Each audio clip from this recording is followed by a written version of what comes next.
Hey, and welcome back to another episode of the Mortgage Musketeer, where today I'm going to be talking about the difference between a Vantage score and a FICO score.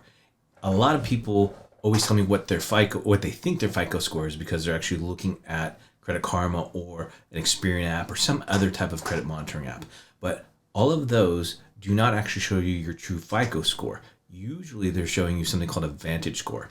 Now, a Vantage score is created by Experian, Equifax, and TransUnion, and it's designed so that you can actually kind of monitor your credit, so that you can actually see what's going on and when things have been paid down, or if there's anything that shouldn't be there. It's a good credit monitoring app. They're all advertised for showing your credit score, but they're not your actual FICO score. The FICO score is a separate score that was created by third-party companies called Fair, Isaac, and Company. Hence the FICO. They use data reported by the three credit bureaus, but it is not your actual what the credit monitoring apps are showing. It's different. And that's why if you truly want to know what your score is, you're going to have to either get a lender to pull it or go to myfico.com. That's really the only way that you're going to know your true FICO score.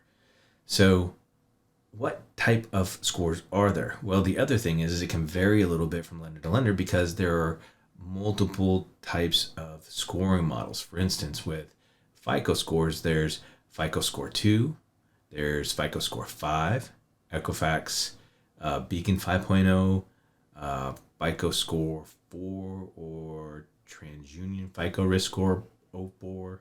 FICO scores are used in over 90% of lending decisions.